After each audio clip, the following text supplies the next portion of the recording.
Y'all know what it is. It's the Find the Boxer game. Purchase a box for a chance at winning $500.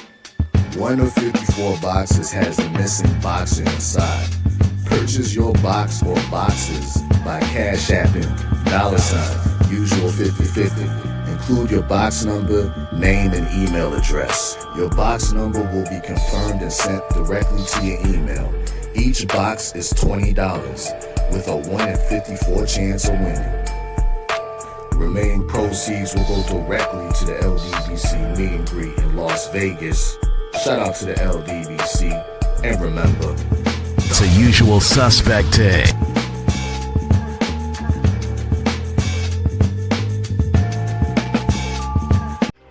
Y'all know what it is. It's the usual suspect 650-50 draw. Buy your tickets now for your chance at winning half the pot. Cash App, $ usual 50/50. Tickets are on sale for $10 for one, $20 for 3 tickets, and $50 for 10 tickets. Put your desired amount, name or alias, as well as your email address, and your tickets will be set. We announce the winning ticket numbers every other Friday on Supreme Beats Boxing Talk Bullshit on the Beltway, 8:30 p.m. Eastern Time. Remaining proceeds will go directly to the LDBC meet and greet in Las Vegas. Shout out to the LDBC, and remember, it's a usual suspect day.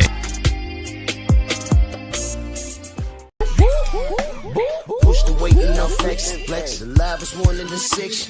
With the runner boy, you nigga, no question. You ain't run a motherfucker high stepping. Hey, you never had a big enough weapon. Motherfucker never learned your lesson. I'm a 88 pack nigga. I'm a 88 pack nigga. I mean, day walker, drink blood, fangs out, full moon. Motherfucker change like a hoe, nigga. I'm just a nigga from the hood trying to stack a little cheddar for the money.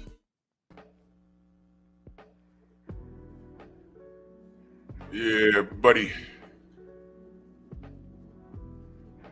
Yeah, buddy. Heavyweight. Heavyweight, baby. It's time to bleed this morning. Drew Titan Bronx on deck. Shout out to the mighty LDBC. Let's do this roll call quick, because I'm going to say what I got to say, and I'm going to open up the panel, because I want y'all thoughts on this. Yeah. Dow Big G. Todd Swindle, The Audacity Podcast, salute. G. McCall, Mark Heston, Cop Aborigines, my brother. Rick Blackwell, Tony C. in the building, salute. Michael Fleming, Vince Valborn, my brother I Rock in the building. Mr. Tiptoe, what's good? Andre Jones, Sam Mack, Anwar Willis, King Bonnie, Daryl Alexander, Windsor, where you been, salute. Bernard, what up, man? I don't know, Bernard. I don't know. Kenneth Wilkins, what up? I don't know. Dale Spooley, Toby Smith, Stephen X in the building. Smash the like button, like and share the video. We are our own algorithm. We are our own algorithm.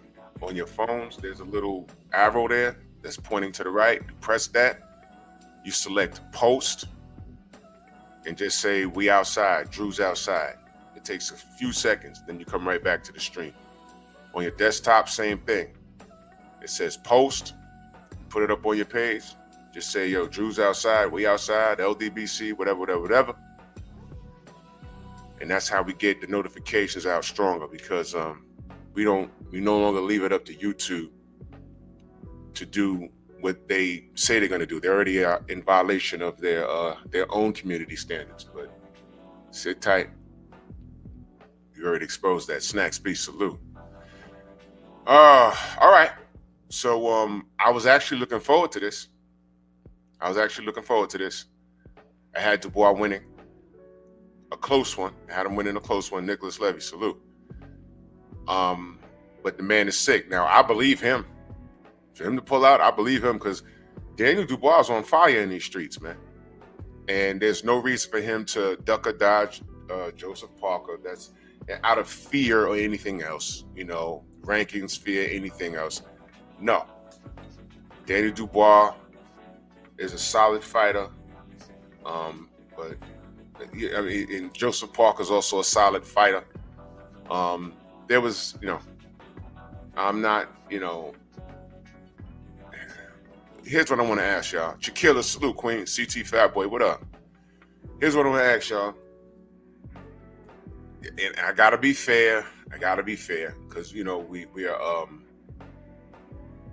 well, you know what? I ain't gotta be nothing. Let me be clear. All right, I retract that statement. I don't have to be anything, because ain't nobody fair with us when we discover all this stuff as it pertains to foul play in boxing. If a fighter that we support or fighters that we support are the victims of foul play, no one wants to discuss it.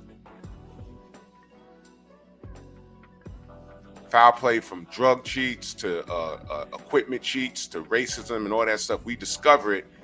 If the fighters that we support are victims of it, nobody want to talk about anything. So I don't have to be fair, really, I don't. But I'm gonna ask a question. Do you believe there's something going on over there that's a little crazy? Said, what up, Said? MJ Total Health, what up? Yeah, King Reek, I saw that. Yeah. Do y'all believe there's something crazy going on over there?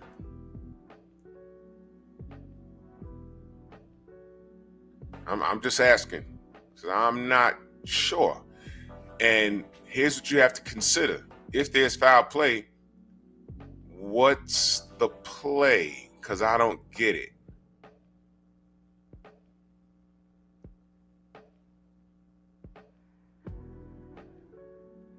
What's the play? I don't get it. I'm trying to think 2 steps ahead.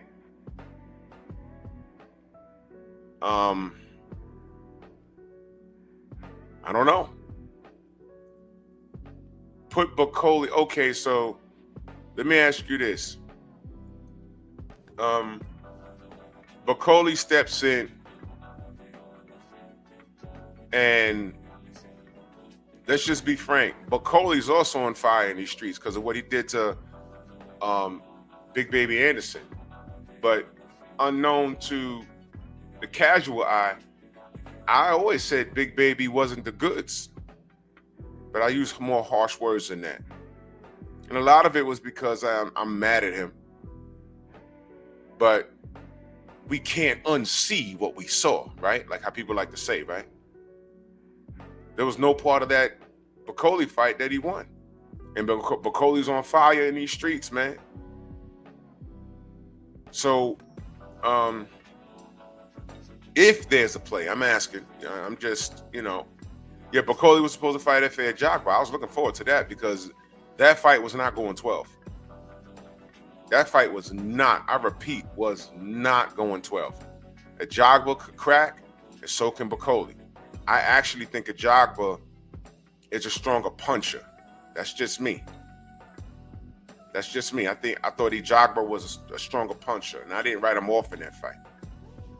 Bakole's a faster puncher who's also strong. Bob, salute. But if there's foul play, why? Oh boy.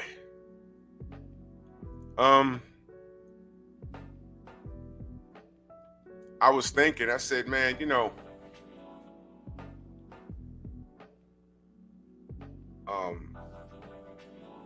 from what I heard through the grapevine,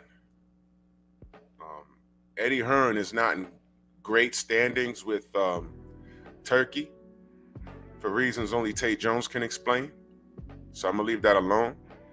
But I said, well, Dubois is not a matchroom fighter. He's with Frank Warren. So I don't understand. I really don't understand. And I'm just saying, if this is foul play, I don't know. Michael Bay, salute.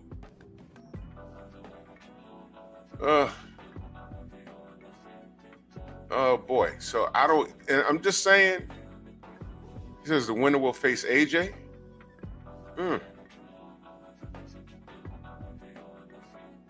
King Barney, salute. All right, well, let me speculate that for a second. Let's say there's foul play. Let's say. let's say there's foul play. I'm just saying. Yeah, Audacity, I was, I was really gonna go there. Let me lead up to that. Let's just say there's foul play. I'm not saying there is. Let's say there's foul play. You put a little X-Lax in Daniel Dubois' breakfast, and he's skywriting in the bathroom. Now he's like, I can't. I done lost 8 pounds on the toilet. I'm good. I can't do this. All right. So now he got to sit out. I don't think Dubois is pulling a cowardly move. He's just not built that way. I think there's really something wrong with him. We don't know what it is, though. So let's just say there's foul play. Now you put Bakole in the ring with Parker. I'm going to say the odds are going to lean towards Bakole, because although Joseph Parker is on a 2-fight win streak, Bakole's coming off of a thunderous win, knocking out Jared Anderson, in the fashion in which he did. Okay, fine. Bakole's a favorite. Let's say he wins. All right. That sets up what? Bakole wins, that sets up what? What's he doing next? Is he fighting the winner of Cabiel and Big Bang Zhang? Or like it was mentioned in the chat, Rod Neal, salute. Does that set up the AJ fight? Because Bakole says he wants that AJ fight. And here's the thing. For some reason, Anthony Joshua still has marketability.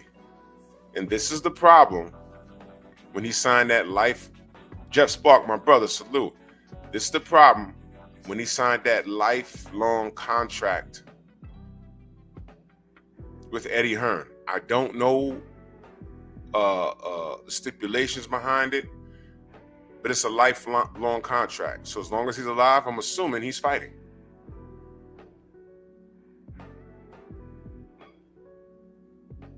He don't want that Dubois work again. Eddie don't want that Dubois work again. Darius, what up? The OG, Mr. Mont, salute.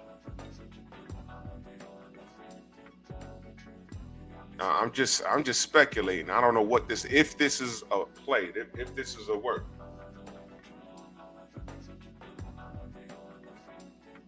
I'm gonna hope it's not. I'm gonna hope that Saudi isn't playing the same old games in boxing that we used to see. Hold on, y'all.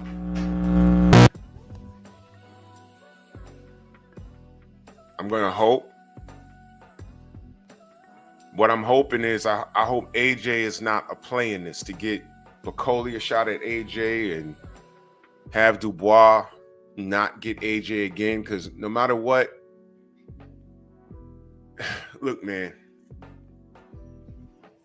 anything that Eddie Hearn does with Anthony Joshua at this point, he has to maximize his dollar. The only thing I see them doing to maximize his dollar is getting him in the ring with Tyson Fury, who says he's retired until the right amount comes around. He would fight AJ on a Riyadh season card in the UK. He would do that.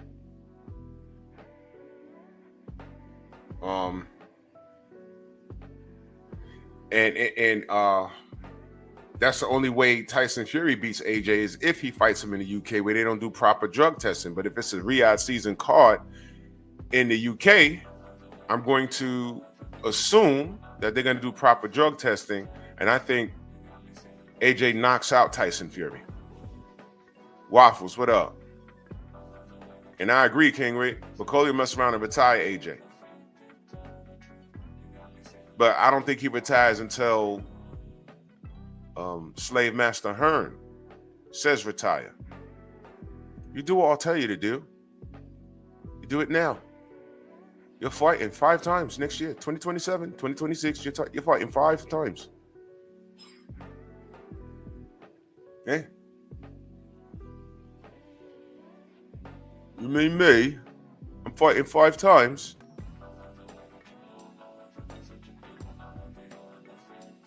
He'll jump off that London Bridge.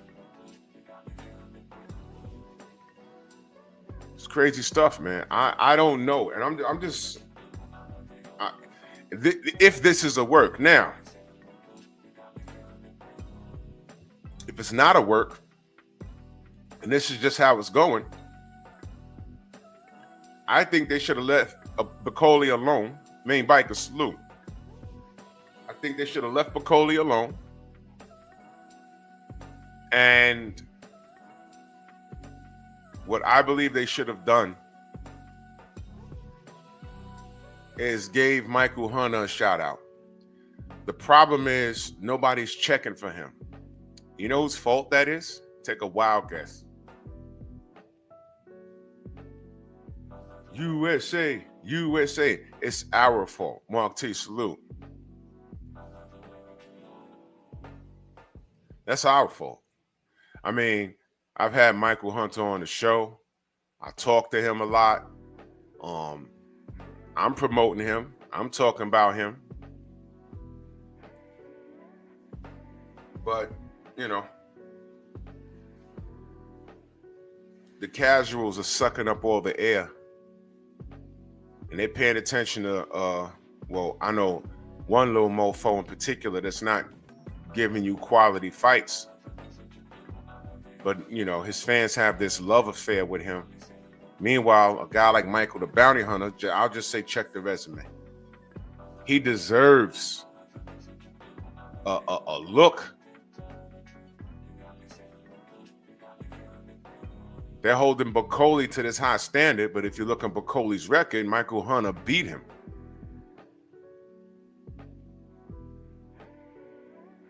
Now, of course, the trade-off is, you know, look, you know,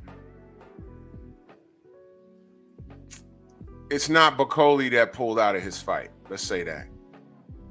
And you don't call Michael Hunter on literally a week's notice and fly him out there to fight Joseph Parker. He has to train for that. I get it. But why the brother's not even considered to be on a Riyadh season card? You got me. Tay-Tay, good morning. You got me. You know, I know it's not in Mike's nature to trash talk and everything else, but you got to ruffle some feathers. You got to get on some people's nerves. Because we all know a closed mouth don't get fed. We know that. He knows that. That's just not who he is, though. But we're a little past the resume speaking for itself. Acondo, my brother, salute. Yeah.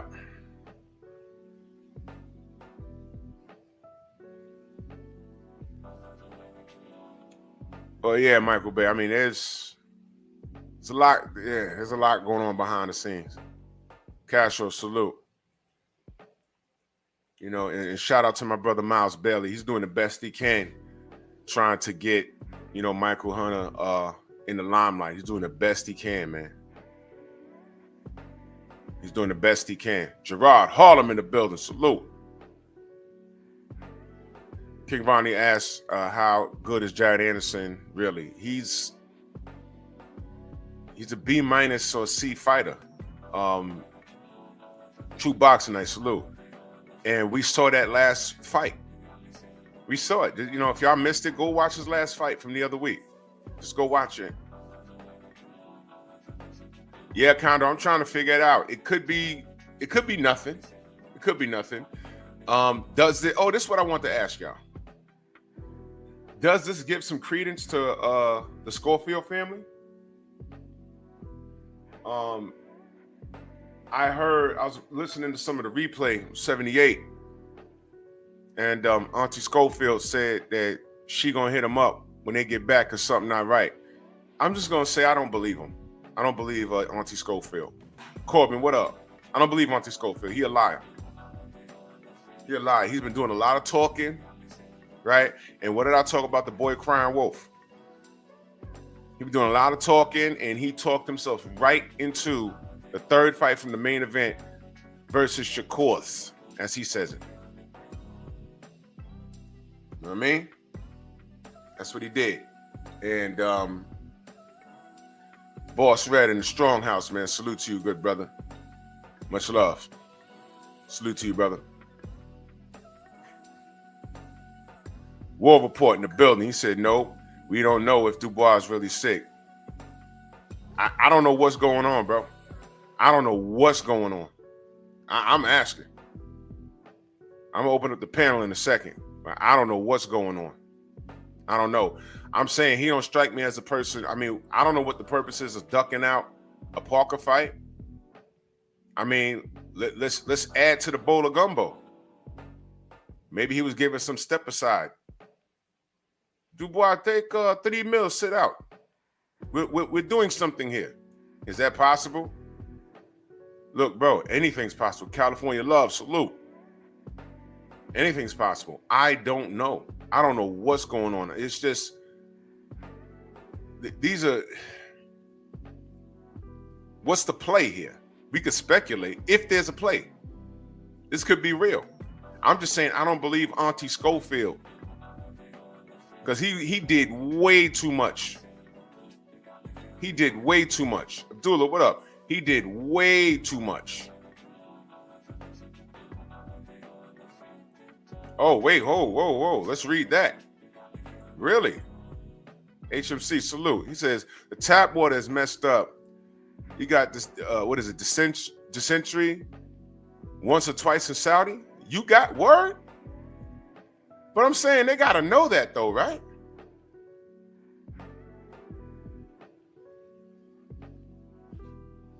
Stephen X, yeah, everyone says that. You never drink tap water overseas. Everybody says that, yeah. Yeah, fella, I was reading a little bit last night and I was reading this morning. I don't like it when they say undisclosed. It's like in the NBA when they say a player's out for flu-like symptoms. It's never the flu. It's flu-like. So I'm like, what is that? Kai World, salute.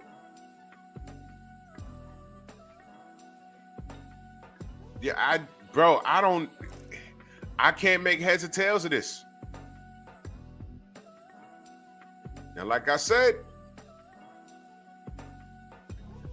War Report said don't drink tap water in Canada. Oh boy.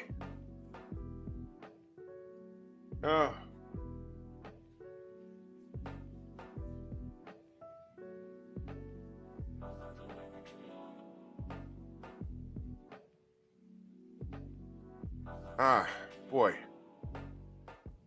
Well, in New York, we got the cleanest water coming out our faucets. That's a fact. That's a fact. Yeah, Flip Michigan, you turn on the faucet and fire blow out of it. Flame on. Hey, what's going on?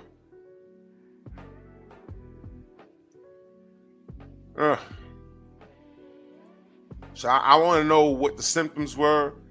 Was it something? What I heard with Floyd Schofield was the doctors said there was nothing wrong with him. That's what got me like, whoa. Like, what you mean? Brooklyn born, salute. And that, you know,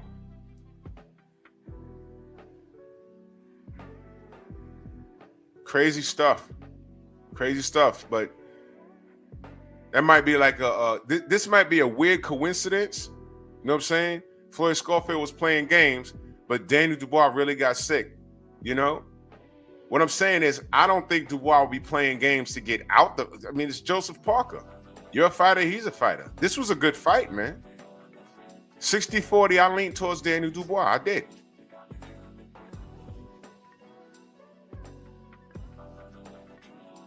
Now, all of this is going on tomorrow. One more person better not get sick. Because you know why? If one more person gets sick, we don't know if somebody's sick and saying, oh man, I can't pull out this fight. This is my highest payday, man. I'm going through with it. If one person at the end of their fight says, yo, I was sick, then we're going to have to give some credence to what was going on with Floyd Schofield. But I'm hearing that the doctor said there was nothing wrong with him. And this raises another question. Culture Dad, what up? this has been raised another question. If that's going on, then is Saudi on the BS? I'm just asking questions. Is there a bug going around? I don't know. But I'm upset at this one. Now, Daniel Dubois, of course, he'll be back. Of course. But damn, man.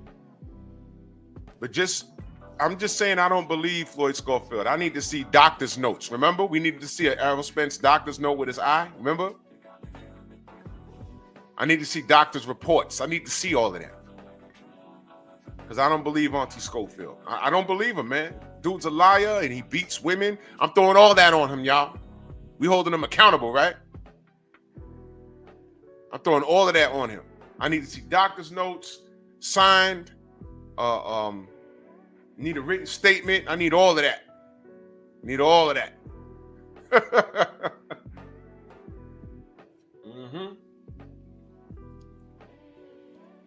Anthony says, I think that these Saudi cars won't last for long.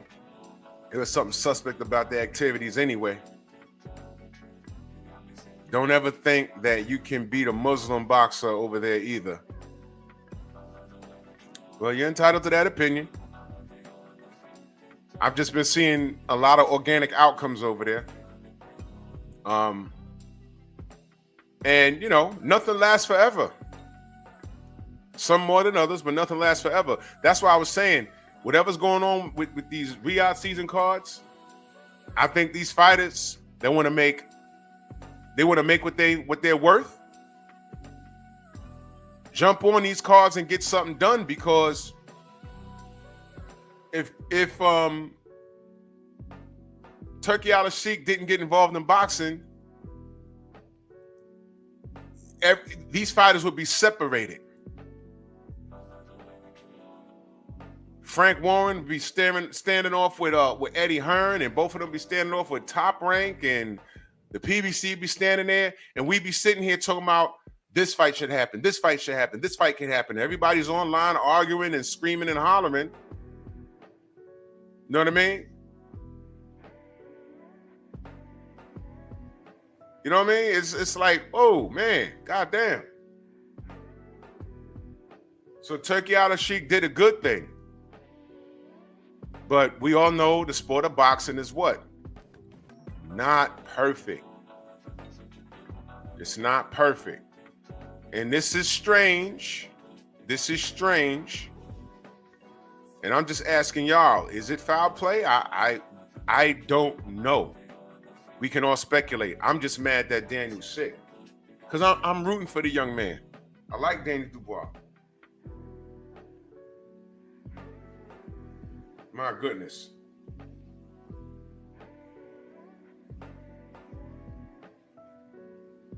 Hold on, wait a minute.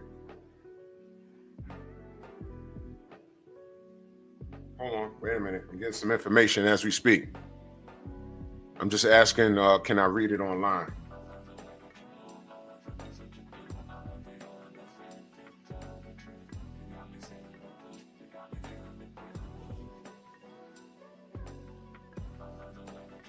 Okay, breaking news.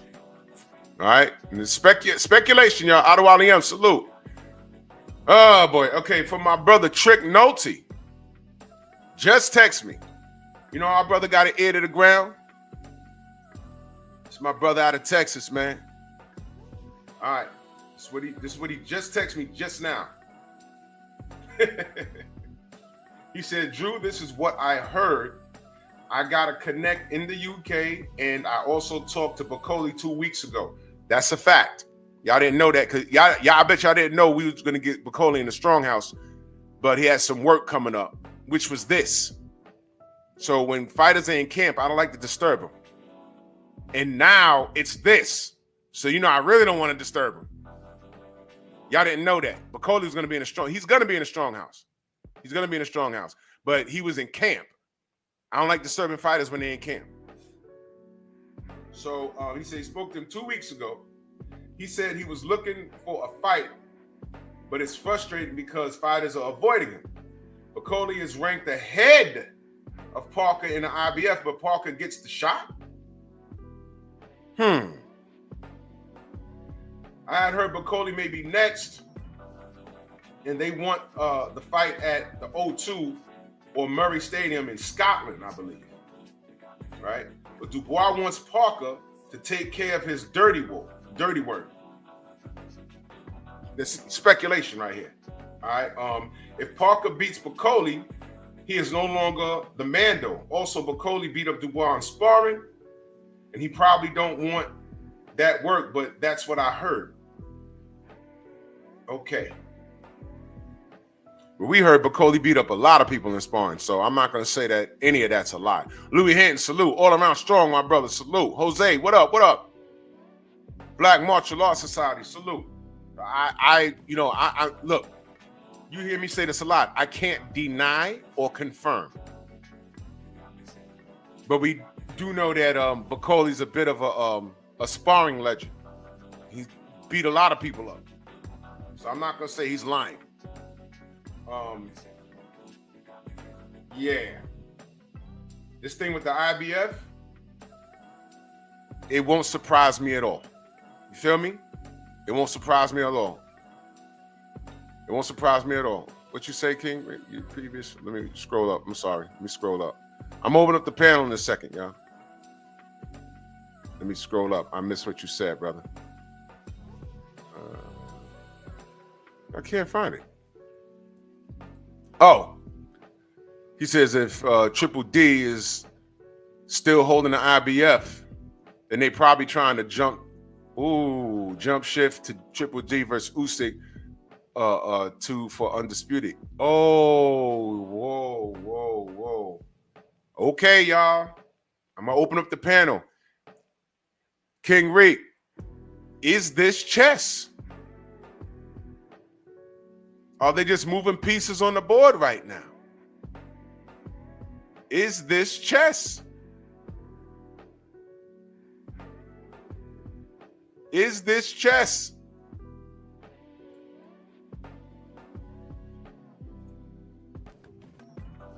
Oh boy.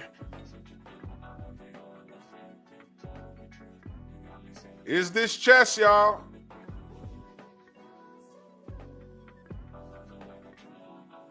Did Dubois agree to this? Did he agree to this?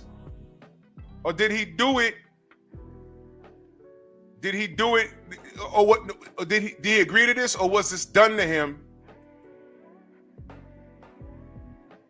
What the hell's wrong with my damn thing?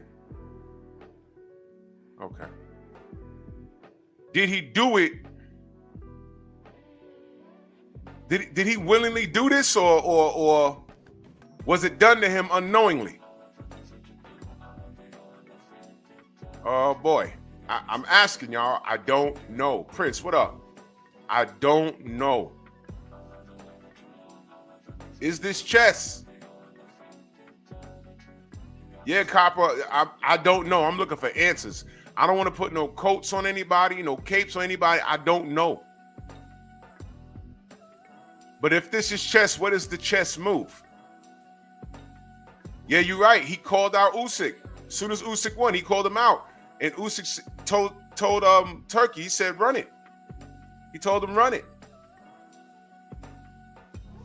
If Dubois had beat Parker, what does that mean? Let me ask you this. Is if this is foul play, are they preserving Dubois for something else that'll benefit him? By putting Parker in the ring with Bakole? Put him in there with Bakole. Bakole knocks off Parker, right? Dubois got to step in. Does he fight Bakole? Or does he just jump the line and get back with gets back with Usyk right away? You understand? I don't know. I don't know. Well, the link is pinned. If y'all have a clear understanding of rankings, I'm listening.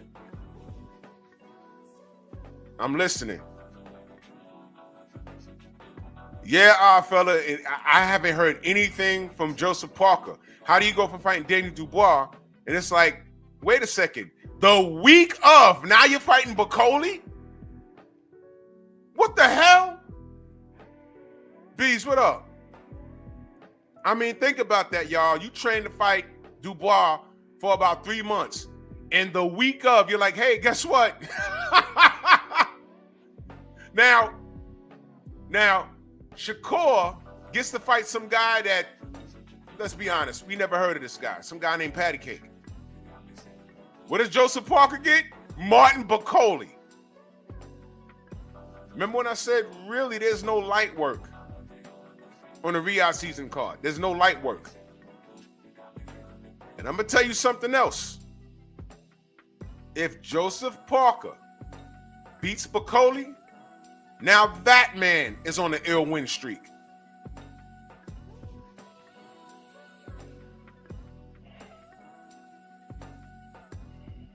Is that my brother Adewale M? Yes, sir, Drew. Peace, it's God. me. Peace, God. Salute, bro. Yeah, thank you so much for having me, man. Yes, sir. Yes, sir. Thank you for coming through, man. Love to hear from you, man. So what you got?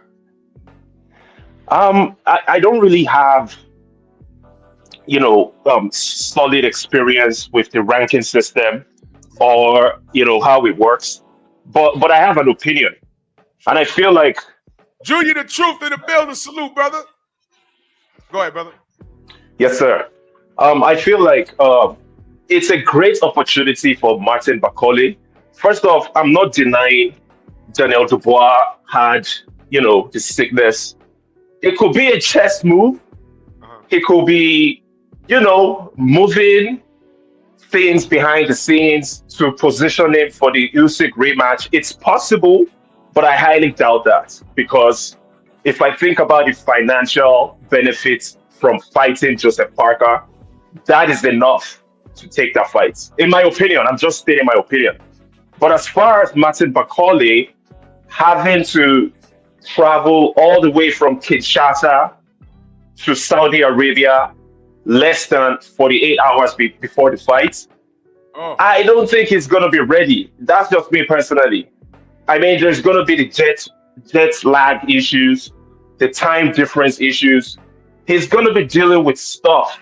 So during the fight, he might be sharp in the first 4 rounds, but after 4 rounds, the fatigue might kick in. So either ways, it's a good fight. I'm happy that Saudi Arabia has come into boxing and reawakened, reinvigorated boxing. That's what happened. So I'm really happy about the card still. What if oh man, so many variables, what if Parker wins? What does that mean?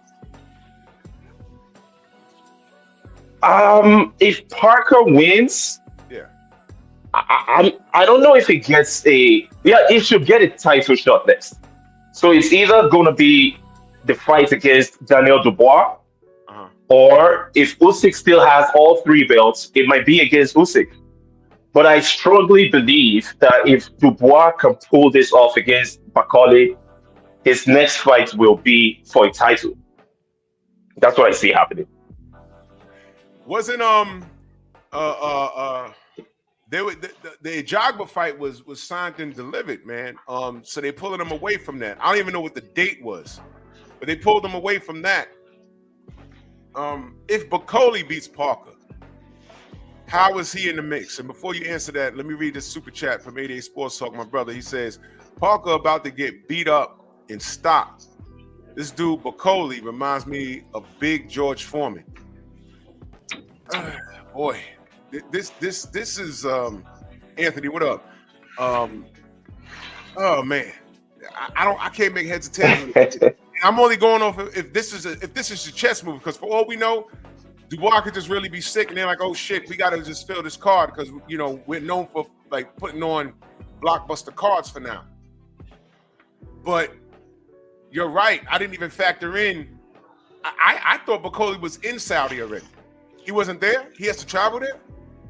Yes, he just arrived yesterday on Thursday to Saudi Arabia, and Oh, it's like a 10-hour flight, like two layovers. So there is no what? way he's gonna be in full tip-top shape. It's just not possible. Oh no. So trying to fill the card with a name, they might have.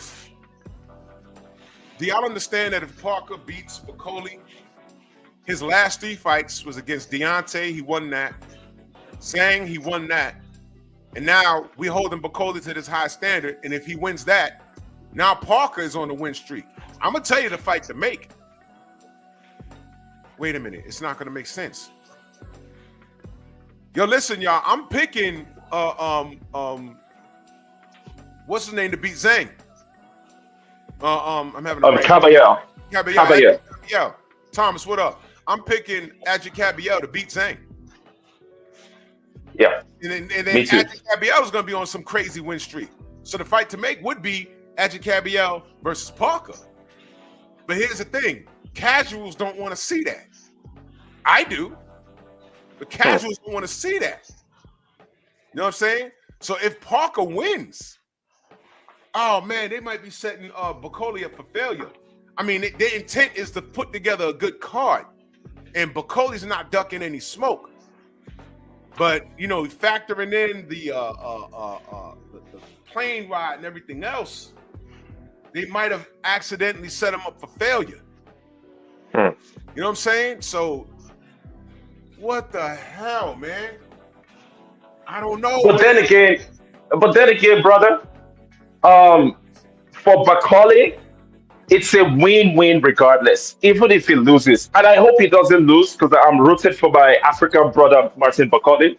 Yep. But the thing is, even if he loses to Joseph Parker, he's gonna get paid good money. This guy has projects that he's running in the Congo. You know, he's trying to build certain stuff. So any extra source of funding, especially when it comes out of the blues, is welcome. So it's a win-win for Bakole, and all he has to do is put up a good performance, even if you lose.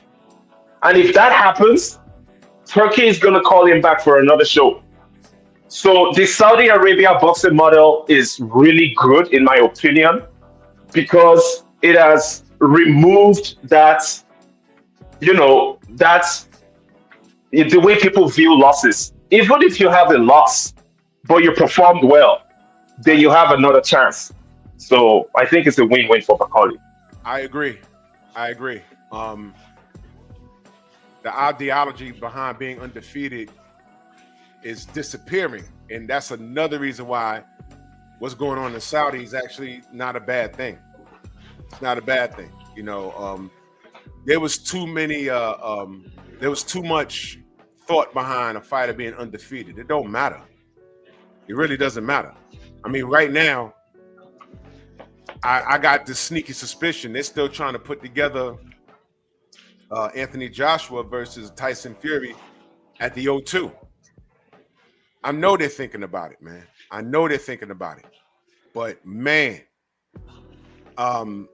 if this is not foul play, we'll get an organic outcome with Bakole and Parker.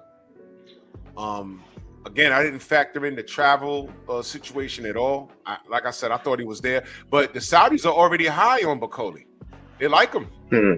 They're already high on him. And if he goes in there and takes care of business against Joseph Parker, I mean, goddamn, what's next for him? I can only suspect the winner of Caballero and Zhang. And then that preserves Daniel Dubois to run it back for undisputed with Usyk. The only thing I could think of. But what are the odds of this being actual foul play? What do you think? Oh, Drew, anything is possible. I would never rule out the chances of there being foul play behind, because we saw what happened with Schofield and Shakur Stevenson. But at the same time, I don't know, man. We heard about some antihistamine reactions by Daniel Dubois, which indicates that he either ate something or used the medication that he reacted to. But I might be wrong. We don't have the full details, so we're speculating. And yes, there is a possibility that there is some foul play going on behind the scenes, Yeah. but we just never know, right? Either ways, it's a good replacement, Martin Bakole. And I'll say something a little bit controversial. Mhm. I like Martin Bakole. Yes, I naturally root for him. Right, right. But at the same time, I feel like he's being slightly overhyped. You know, considering That's not controversial. That's not controversial at all. You're not the first person to say that. Go ahead. Go ahead and elaborate. Go ahead. yeah, because his best win was against Jared Anderson. And before Jared Anderson, he beat Tony Yoka and some other guys that were not really at the upper echelon. So I'm not gonna put him on that pedestal just yet. And we've seen what Jared Anderson has done in his entire career. We saw what Charles Martins did to him. Honestly, after the Charles Martins fight, I knew that Jared Anderson was not as good as people were making it to be. That's the fight, So right? Yep. yeah. So Bakole's victory over Anderson, yes, it was spectacular, very interesting to see. But I think people are slightly blowing it out of proportion. That's what I think personally. And I believe that Joseph Parker has to be the favorite going into this fight because he's well prepared. He knows how to move around, and I don't think Bakole has the best footwork. So it's going to cause problems for Bakole. And considering the fight, jet lag, and all these other factors, I think Joseph Parker has to be the favorite going into this fight. He is. Just my opinion. He is. Parker's a tough guy. He can fight. Lateral movement is going to play a factor in. I didn't even factor in the travel. That's something else I'm going to add to that. And ladies and gentlemen, we can't forget Martin Bakole has an L in his record, and Michael Hunter beat him already. Now, everyone said, hey, man, his arms or whatever. Look, okay, his arm was hurt, whatever happened. I know Michael beat him already. And Michael said he'd run it back with him because he was at the Anderson fight. And he got in the ring. Did y'all forgot that? Did y'all see it? It's on YouTube. Michael beat him. He outboxed him. All right? And, you know, I don't know why. It's like the Canelo effect. Let's not act like we ain't seen him get outboxed before. It's not far-fetched. We've seen it a few times. Austin Trout, Erislandy Lara. He got the nod. All right, Floyd Mayweather, he didn't get the nod. All right, a few people was outboxing him. Cotto was outboxing him in spots. So why are we acting like we haven't seen this before? Bakole's been outboxed before. And Parker has tools. Let's not act like the man's trash. Parker has tools.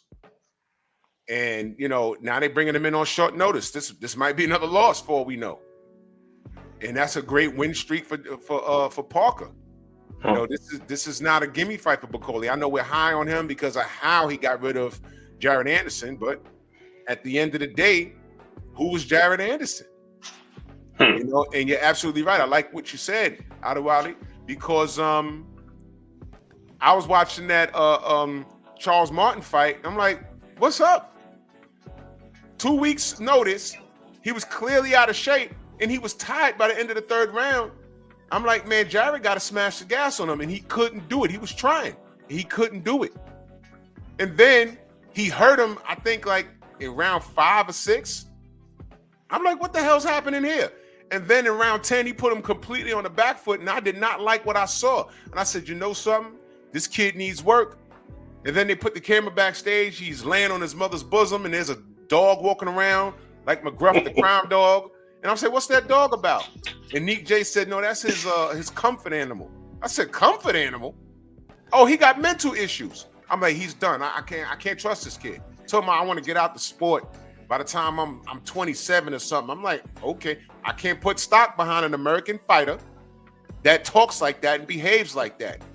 And then the inevitable, they put him in there with 2 Hammerneggers after that, and then the inevitable happened. They put him in there with Bakole, and he beat the shit out of him. That's what happened. But we can't get hype off of Bakole because I personally think that Jared Anderson was a mark. He's been a mark. Look at his last fight. He won, but he wasn't the guy that we was used to seeing. So the verdict is out on him as far as I'm concerned. He has to do something different. He came in at a career high at 250, and he couldn't get a guy out of there that was there for him to get out of there. And then he left the ring with a bad attitude. So a big baby indeed. Big baby indeed. But that win, that was gonna happen. Listen, I never saw Jared Anderson beating any of the top dogs.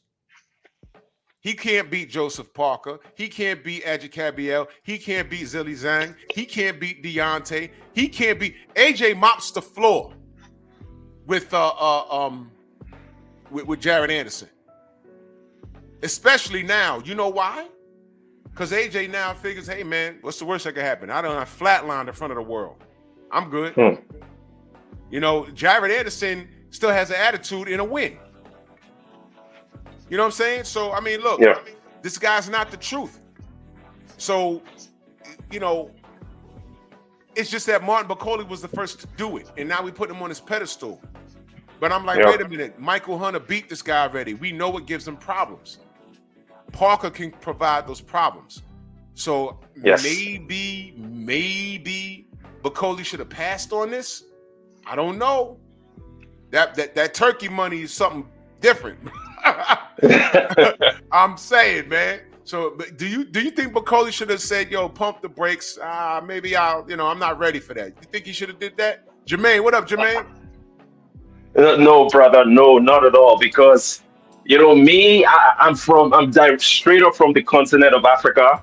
Yes, sir. I understand our economic situation, and if I'm a professional boxer and I find myself in that position, I'm not going to turn down that offer because I need that money. So, so yes, for that reason, yes, absolutely take that fight. Even if you lose, make sure you make a good account of yourself. That's the most important thing, so that you have more opportunities. And to be honest, apart from the fact that the 2 main reasons why we've been hyping Martin Bakole is because he defeated Jared Anderson and his sparring stories. He said so many things about, knocking out so many guys in sparring. We don't know how true it is, to be honest. And sparring is not a real fight. It's preparation, it's practice. Right. The guys that you think you're going 100% against, maybe they're only going 50% back at you. Or maybe they're just working on a particular move while you're putting in everything in the sparring session, and then you come out thinking that you got the best of them. So there are so many variables, and I personally, the only reason why I love Martin Bakole is because he's my African brother, and that's it. Is he a good fighter? Yes, he's a good fighter. Do I believe all the hype? No, I don't. I'm just being honest. That's honesty, man. But we're talking boxing. We're talking boxing. We can root for somebody because they from our country, from our block out here. But when we're keeping it 100%, I mean, these are the conversations that need to be had. I'm rooting for Bakole. I call the continent of Africa home of the original man because it's the truth. I want his success. I was high on F.A. Jagba. I really was. I was in the building. Wilder Fury 3, he fought the Cuban Flash on the undercard. And I was sitting right next to this British dude. He didn't know. He didn't know him. And I say, look, this guy, Frank Sanchez. And at that time, I said, watch this guy, Frank Sanchez. He's Cuban, comes from the Cuban school. And I think he's one of the guys that's next up. And he went in there and made F.A. Jagba look like he was a high school kid in there. I mean, and he dropped him and everything. I said, oh, shit, I didn't know it was going to be that bad. You know what I mean? We just talking boxing here, putting all the personal stuff. And you're absolutely right. I'm glad you said that about sparring. What people don't know is you can have a guy, you can have an assembly line of people brought in specifically to work on things. So the star fighter could say, okay, look, we're working on avoiding your next opponent throws this punch. So all your sparring partners are going to be throwing that punch at different times. Your job is to avoid it. So the first 3 weeks of sparring, the star fighter could be getting his ass kicked because he's learning something. He's learning how to avoid something. I'll give y'all an example so the haters can comment and agree now. Right now in camp, you think Devin's not, learning how to making sure he avoids that left hook when he fights Ryan Garcia again? You think he's not practicing that? You think he's not practicing that right now? Right now as we speak. In camp. They probably got an assembly line of cats in there throwing left hooks at him. That's what they do. So Bakole was probably brought in. I heard he bounced Fury's ass around the ring. A few guys down there. You know what I mean? So when you have sparring, you're brought in to work on things. So Bakole, for all we know, was brought in to help people work on things where the star fighter wasn't throwing things back. But in the meantime, you get hit by how big is Bakole? Like 6'4", 6'5"? Goddamn. Yeah. And if he catch you clean, you know what I mean, you're waking up a day later. It's like, goddamn. But that's what sparring is, y'all. It's practice. Yeah. It's practice, man. I mean, so I can't make heads or tails of any of this. The whole thing in Saudi. I can't make heads or tails of any of this. If he look, let's talk about what this does for Joseph Parker if he beats Martin Bakole. Since the industry put Bakole on this pedestal. A Parker win, what does that do, in your opinion? In my opinion, a Parker win from the mainstream guys. Well, these days the mainstream guys are slowly going under. Yeah. But the mainstream guys would easily call him the best heavyweight in the world. They would rank him above Daniel Dubois. I expect that to happen. They will simply say Usyk is the best and Joseph Parker is the second best in the world. And they would label Daniel Dubois all types of docs. They would really disrespect this guy. And who knows, maybe he was genuinely sick in Saudi Arabia. But that's just part of the unfair nature of boxing media. So I expect them to push Parker to the highest pedestal possible if he can pull off this victory against Martin Bakole. I agree. That's what I think. Yeah. I agree with you. Salute do you mind? Salute the Tupac tonight in that super chat. Much love. Is a salute, Drew. Appreciate the hard work and he misspelled that. And the source you provide. Wish all here appreciate it as well. Drew, this you see Zhang saying no Diddy. It had me cracking up, bro. Yeah, man. Zhang is funny, man. Zhang, he knows we laugh at his accent. And what he says, he knows what his name means, man. Zhang's a character, man. I like Zilly Zhang, man. Yeah. Zhang's a character, man. Zhang's a character, He's funny, man. The OG, the real OG, Mr. Martin, the building, man. Salute to you, good brother.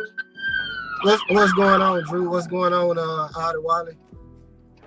Yes, sir. Man, what you got, good brother? Yeah, when it comes to Martin Bakole, I definitely agree with Adewale as far as the jet lag goes, but you have to look at it like this. Martin Bakole is not the type of fighter that comes in there all cylinders firing when he first gets in the ring anyway. So, the question is, will he warm up once he gets to going? I mean, we just have to wait and see. And I know everybody like to talk about him losing to Michael Hunter, but that was 11 fights ago. Yeah. We have to wonder, has he evolved? Is he a better fighter? People like to talk about Canelo Alvarez getting outboxed by Floyd Mayweather, but we all know that this is not the same Canelo Alvarez that we have now. He's a totally different fighter. He actually learned from the embarrassment he got from losing from Floyd Mayweather. I just think that I think it's gonna be a good fight. You know, it's possible that jet lag might kick in, and he might not. You know, he might not ever get started. But like I said, this guy, he didn't really get started till like the fourth, fifth round when he was fighting Jared Anderson. I mean, he just lumbers forward, and you know he throws shots here and there. And we've seen Joseph Parker, who's in my opinion is a very good fighter, get pummeled by the juggernaut who has no defense. Yeah. And Martin Bakole is just a bigger puncher as he is, and he has better defense and can take a good shot. I just think, you know, I think it's gonna be one of them fights where if Joseph Parker don't stay from in front of Bakole, is not able to stay away from Bakole, he's eventually, if Bakole ever gets a chance to warm up, I just think that, you know, as hard as he punches, he'll eventually knock Joseph Parker out. But like the brother said, jet lag, you know, he just got to the country. It's possible that he might not never get warmed up. Yeah. So that's the way I see it. Salute to Nada86, member in the Strong House for 2 months. He says, salute Drew, salute to the panel, and as always, salute to the mighty LDBC, hashtag LDBC for life, hashtag F the haters. Nada86, always support, man. Salute to you, good brother. Much love and appreciation. That super chat, man. Let me say this. You brought up the Joe Joyce fight. His mistake in that fight, and me and Stormy talk about this. His mistake in that fight, Joseph showed up extremely overweight. He was overweight, and he tried to outmuscle Joseph Parker. I mean, Joe Joyce. You just can't do that. That guy's a naturally, like, that. I met him face to face. I said he's just a big human being. He's just a big human being. That's just who he is. His hands are huge. It's like this guy's like an ogre.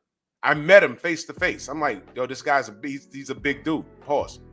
But Joseph was out of shape in that fight because he tried to gain weight and tried to match muscle with him, and he paid for it. It slowed his game down, and Joe Joyce hit him with one of those lumbering right hooks and knocked him on his ass.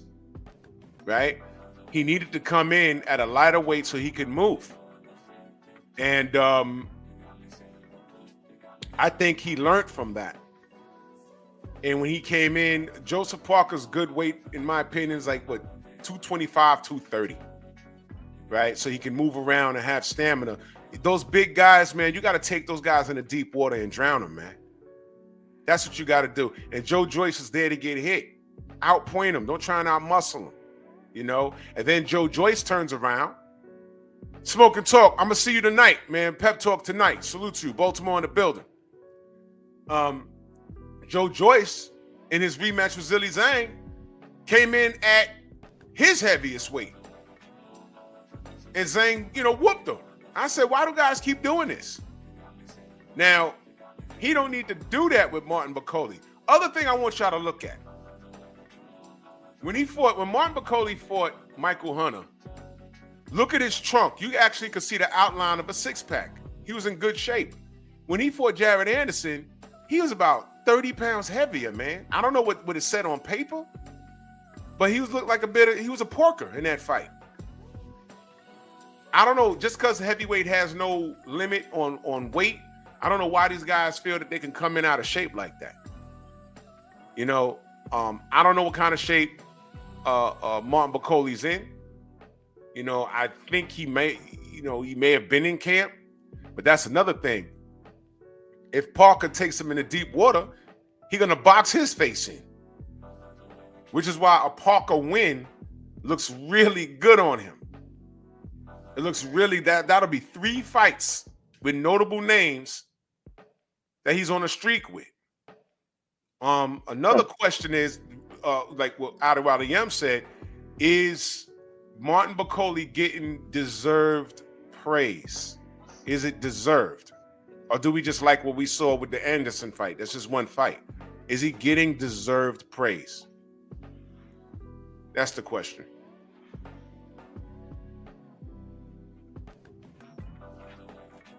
Mr. Martin, you think so?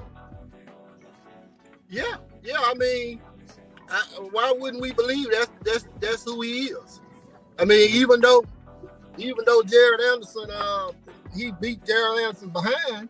Jared Anderson had his moments in that fight and looked good doing it. And you know, in my opinion, Adewale M just took his time, and I'm sorry, brother. Mark Bakole took his time and just broke him down and knocked him out. I just, why wouldn't we believe that's exactly who Mark Bakole is? I mean, him losing a fight early on, in my opinion, means nothing. Like I said, that was what, 10, 11, 12 fights ago. We don't know if he done bettered his technique or, he just an all-around good fighter now. So, I mean, we just have to assume that it's not hype because we only have his last fight to go off of, and he looked good in his last fight. True. War Report says Bacole's different now. He's been constantly wrecking guys at 280 plus. I'm just not. I hear that. I'm just not comfortable with that, man. I'm not comfortable with that, man. Once you get past round 8, you start to feel that 280. And what happens when he comes up against a guy that can make it that far? And then when you get in the championship rounds, you start to feel that. The punches may look sharp, but they're not as, the weight, they're not as powerful as they was. Those super heavyweight guys, they always look good early in the fight. If they don't get you out of there by 8 or 9 rounds, it's a different fight. And Parker's, he's no idiot. I think he learned the lesson from that Joe Joyce fight. And he reset. That was a brilliant performance he had against Zhilei Zhang. He got dropped twice too. But Zhilei Zhang came in super heavy in that fight. And then Parker just had his way with him down the stretch. He was just outboxing him. I was like, man, Zhilei was just too big. I think Zhilei Zhang came in like at 280. It was crazy, man. 280, 290. He says Bakole showed a tank against Yoka. He did. Is Yoka the same type of fighter as Parker though? I'm just curious. He's not. I don't think so. I think Parker's a little smarter. But we're gonna find out. I could be wrong on all of this. Martin Bakole, to me, the guy doesn't even really throw hard shots. He just heavy-handed. You know what I'm saying? Yeah. He doesn't really put a whole bunch behind his punches. His hands are just so heavy, kind of like George Foreman. You know how when George Foreman caught Michael Moore on the chins, it didn't look like it was nothing behind that shot. It was a perfect shot on the chin. It looked like to me, but Mark Bakole just had heavy hands. So it's not like he don't exert a lot of energy throughout the fight. He just walks forward and throws shots, and if it lands on you, it hurts you. Yeah. So who's favored in this fight? Who's favored? I haven't checked the bookies, but for me, I think Parker has to be the favorite, slight favorite, considering the external factors outside of boxing. The travel, the 2-day notice, and things like that. I think Parker is in a better position. He's better prepared. He's been in Saudi Arabia for about a week. And I mean, this fight reminds me of a fight between Daniel Dubois and Richard Lartey from Ghana. Lartey had visa issues. He couldn't get a UK visa until Thursday, and the fight was supposed to happen on Saturday. So he flew to England on Friday. By the way, Ghana and England are in the same time zone, so there wasn't a need to adjust to a time difference. He gave Daniel Dubois a very good tough fight. The fight ended in the 5th round. He got knocked out by Dubois, but he cracked Dubois hard quite a couple of times. And then he attributed his loss to not being able to get to the UK until a day before the fight. So I can definitely see how the travel will be detrimental to Bakole's performance. And in my opinion, I feel like considering all these factors, Parker has to be just a slight favorite. Maybe 55-45, sort of, or 48-52. 52 in favor of Parker. And then finally, considering how Joseph Parker fought against Deontay Wilder and Big Bang, Yeah. he's going to employ the same strategies. He's simply going to box and move because he is often the less puncher against his opponents. All these guys that he's been fighting, they are bigger punchers than you. And he knows how to move around the ring to avoid them hitting him. And then he basically tries to outpoint them. And I feel like he's going to deploy the same strategy against Martin Bakole. He's going to box from the outside, circle around, and try to land punches and try to evade Bakole. That's what I believe is going to happen. But I might be wrong. I'm still rooting for Bakole. And as a betting man, I'm not going to be putting money on this fight. Joseph Parker's minus 155. Wow. So he's the favorite. Yep. Bakole's plus 125. So he, what is that? Is that like 60-40? 60-40 Parker, somewhat. Oh man. Yeah, I would not bet on this either. My mind is saying Parker because of the circumstances. Because of the circumstances. I was picking Dubois to beat Parker. But now that he's out and they brought in Bakole, it sounds monstrous, but Parker's been in camp. Now, both of these guys got to be Marines and think outside the box because they didn't train for each other. This is like hitting a reset button. This is a new territory. So if these fighters are going into the ring and saying, hey, man, we ain't trained for each other, but we got to be ourselves. Higher boxing IQ goes to who? Who's the smarter fighter? I have to give it to Parker simply because I've seen Parker do it multiple times against high-level opposition. And I haven't seen Bakole, show a high level of ring IQ multiple times against high-level oppositions. So I have to give that to Joseph Parker. Yeah. For Bakole to win, does he have to end it early? Yes. In my opinion, yes. He has to march forward and try to get that knockout in 5 rounds and sacrifice himself getting knocked out like 6th round. That's what I think. Man. I'm neutral in this because this is actually not a bad matchup. I just don't like the circumstances in which it's happening. Supreme Beast Boxing in the building. Yeah, our fella says within the first half. Yeah. He has to do it in the first half. The longer this goes on, it's not going to be. You know what? Let me tell you why I don't like it. I don't like it for Bakole because he's getting the shine, and I don't mind that at all. I actually like it. I just want to see him face somebody with a full camp and move his career along organically how it's supposed to. This short notice stuff, it could help him if he beats Parker, and it could kind of like not harm him badly, but set him back. Because if he loses, we can always say, hey man, he was brought in on a couple of days notice. Literally. So we don't know what kind of shape he was in. He didn't train for Parker. We can always say that. But a loss is a loss. That's why I don't like this. But he could have said no. He could have said no. He didn't say. I would love, I would love just to,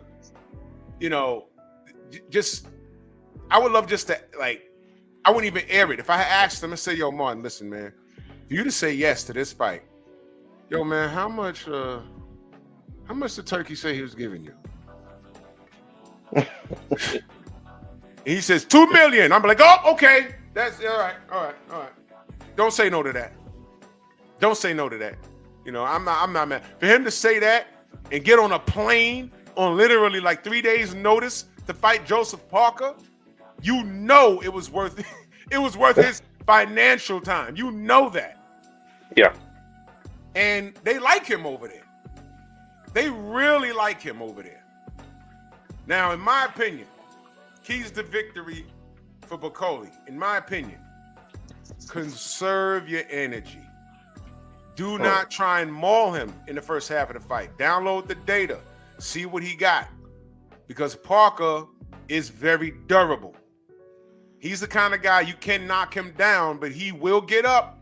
And if he gets out the round, he could rebound. In my opinion, let Parker do all the moving. Let him try to get into the championship rounds. And I know that's going to be hard not to get outpointed because he's going to be racking up points.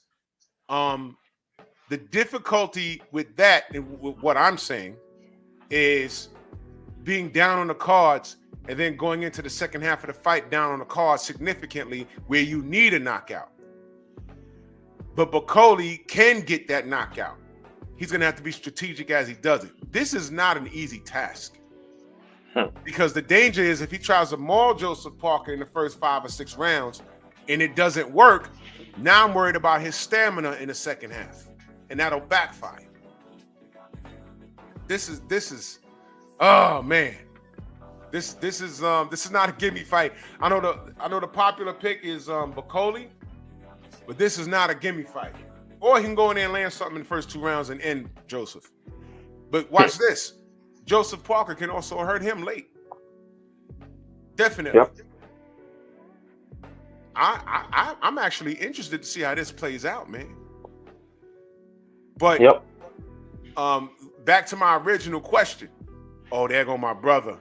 Gotta let my brother on. Trey, you on mute, brother? Yeah. What's good? How y'all doing this morning? Good, brother. Peace, brother.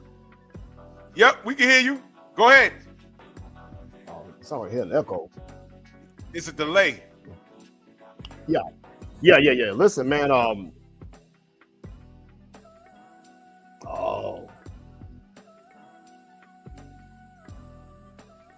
Yeah, it's a delay. Let me go out and come back in. Okay. Steve L, main event Mark, salute. Bob, salute. Yeah, I'm rooting for Bakole totally. I'm totally rooting for Bakole. I'm just not comfortable with the circumstances. That's what I'm saying. I'm really not comfortable with the circumstances. I'm really not, man. But not only for the money, but I know he feels he can win it because I've watched that. I've been following him on Instagram, and he firmly stands by it. He'll knock everybody out, and he believes it. That's what's important. Yeah. He believes it. Trick, that better? You hear me? Yep. Yes. Okay. What's up, man? Good morning, y'all. How y'all doing? Yes, sir. Good.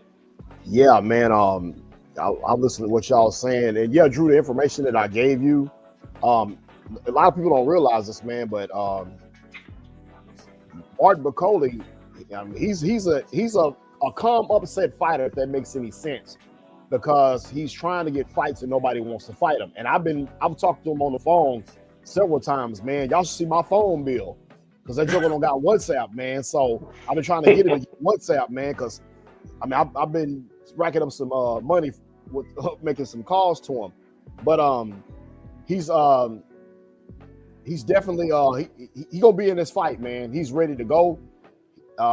Sometimes, man, when your name is called, it's called, and you have to do what you have to do. And I understand too, as far as that jet lag and stuff like that. That's probably gonna be a factor.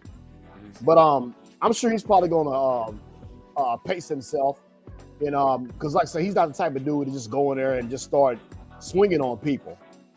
So although I'm picking him to win just for the simple fact that this guy's been the boogeyman and nobody wants to fight him.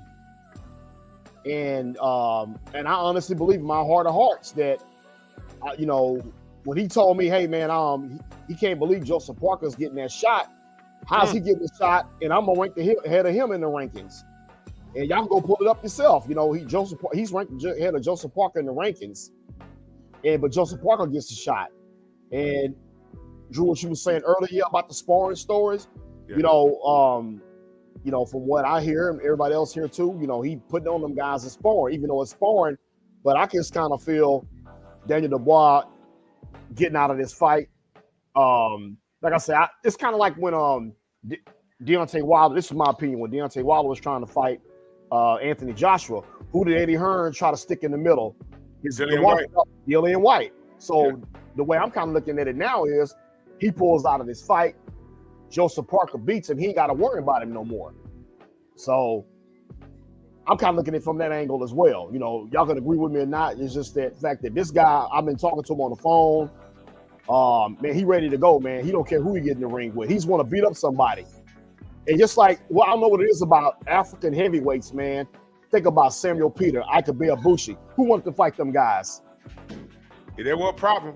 There were problems, man. Nobody wanted to fight them guys, man. And like, I remember when Samuel Peter fought Vladimir Klitschko. He dropped him 6 times and still lost the belt. Yeah. But we're gonna find out tomorrow, man. Wait, I got a question, man. What time the weigh-in? Anybody know what time the weigh-in is gonna be? Oh man, I don't know. Those times be all goofed up for me over here. Because over here, the weigh-in is probably in about 2 hours, I think. Adewale, where you at? You in the States or are you in Africa? No, I'm in Canada now. Are you in Canada? Oh, okay. Yeah. All right, so it's 10:53 where I am right now. So the weigh-ins are definitely sometime today. Do you think Trick is this might be a dumb question, but is Bakole in shape? Is he one of those guys that just stays in shape and wait for a phone call, or is he did they catch him lacking? The last I spoke with him, he was about to get ready to go do some sparring. Okay. But like I say, you just never know, man, when your number's gonna get called, So he's been ready for a fight. The last I talked to him. So no, that's not a stupid question. No, that's a good question actually. So, I just try to see what I can squeeze out of him. It's just the fact that I don't know why he gonna download. I told him to download WhatsApp, man. You know what I'm saying? I talked to him like 23 minutes. It was a $53 call, man. God damn. He need that WhatsApp, man. Damn. I say, man, I was gonna call him again. I say, no. A few times I talked to him on the phone. He's been real cool. I stay on the phone with him too long, especially after the first time, because he got to talking. And because he's between Scotland and the Democratic Republic of Congo. He's kind of in between both, and he does. I was listening. What's your name? Adewale? How do you say your name? Adewale? Adewale, yeah. Yes, Adewale. Yeah. Nice to meet you, man. Trick Note, man. So, yes, sir. Yeah, he's between both countries. Doing. I think he does a lot of stuff over there with the youth over there, and I follow him on Facebook as well. Right. Yeah. Adewale, where you located in Canada? What province you at? Alberta. Oh, Edmonton. Okay, all right. Pretty place, yeah.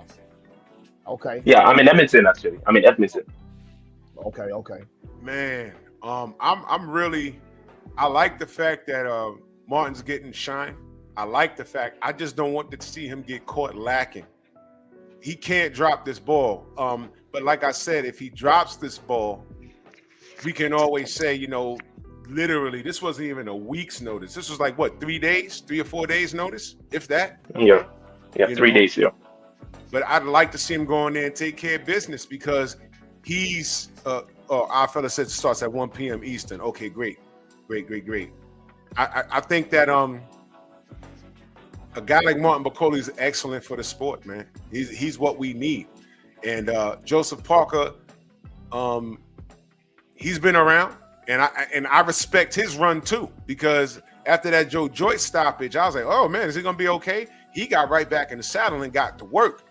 And every win he's had since then, he deserves it. And this ain't no malice towards Joseph Parker. He's doing his thing. I just think right now, Bakole's better for the eyes right now. He's exciting because of how he closes out. And like I said, those cats at Saudi, they love him, man. They love him. He's getting a lot of shine, which is also well deserved. And I'd like to see him get one of those blockbuster paydays, man. That'd be really nice for him. I'd like to see that. That'd be really good, because he's also a guy that's earned it, man. If you're behind the scenes and he knows about these guys, although he's in the ring sparring and helping them work on some things, he's not intimidated by them. He knows these guys, and there's a reason why they're not calling him. He knows them. You know what I mean? Oh man, he's no longer a dark horse. He's a legitimate threat, especially since all the people that, you know, whether you was an AJ supporter, Wilder supporter, Fury supporter, everybody watch the fighters they support take a loss. We've seen it. You know what I'm saying? Even Bakole has taken a loss. And I'm telling you right now, if Bakole gets a hold of a world title, his first defense should be against Michael Hunter. Run that back. There's a storyline there. I'm telling you, man. So sky's the limit for Martin Bakole. The only thing I'm uncomfortable with is fighting Joseph Parker on short notice. That's the only thing that bothers me. It really does, man. That really does. That's an X factor. All right, Drew, thank you so much for having me today. I really appreciate you. Thank you for your great channel. You've been doing this for years. I've been following you for years, and I really appreciate you. It's the main reason I came in, just to appreciate your work. And thank you so much for all you do, brother. Man, I appreciate your support, man. Thank you so much, brother. Much love. You too, bro. And nice to meet you, Trick Nosey. Oh, and nice to meet you too, man. Yes, sir. Hey, Drew, you know what? About right before Jared Anderson had fought Martin Bakole, I went down to the Rap-A-Lot gym we got here in Houston, Jay Prince's gym, where he trains out of, and I saw him in there playing around. You know what I'm saying? Yeah. He was in the ring, about to do some sparring, and he's playing around. And I remember talking to Stormy, and Stormy was telling me, I think he's like one of the few people that had predicted Martin Bakole to beat Jared Anderson. And then when I saw the way once Martin Bakole started touching him and hitting him with shots, and I was saying to myself and dropping him and everything, and I was like, you know what, man? First thing I thought about was when he was playing around in the gym. He should have been serious, man. And we don't know what that fight did to him. We ain't seen him since. I mean, did you watch his last fight the other week? Oh, Jared Anderson fought? Oh, he showed. I'm tripping. No, actually, I didn't get a chance to watch the fight. I'm sorry. My fault. Bro, listen, go watch that fight. You'll know exactly what Bakole did to him, because it's all mental. And he ain't right mentally in the first place. He's one of those dudes, he's clowning and having a party when someone's not throwing some heat back at him. Yeah. And I was not impressed, man. I got home, I had to catch the replay, man. I watched it. I said, man, this kid is finished. I didn't see it, but I'm gonna go check it out. But like I say, I just remember him playing around in the ring, and I'm like, Stormy show. And Bakole put it on him, bro. You know, so don't be in there playing around, man, because you're gonna get there with somebody serious, and they ain't gonna let you off the hook. I didn't like that fight when they signed it for him. I said, dude, the first thing I said was, either Jared got either he has a gear that we don't know about, or Bakole's a real mark and he's about to get exposed, or the matchmakers dropped the ball on it. And what did we find out? Turkey goes to the fighters directly. Jared, feeling himself, says, nah, I got this. He got bounced around the ring like a damn pinball. And what did Bob Arum say? He said, our matchmakers would have never have made that fight. That was not our matchmaker's fault. That was all him. I said, look at this. Look at this. He backed off for all of it, man. Look, I don't mean to laugh, but when that happened, everyone looked at Bob Arum, and the first thing he did was he protected the integrity of the matchmaking at Top Rank. He said we would have never had made that fight. You see how they moved Richard Torres, right? Oh man, yeah. Yeah. So there you go.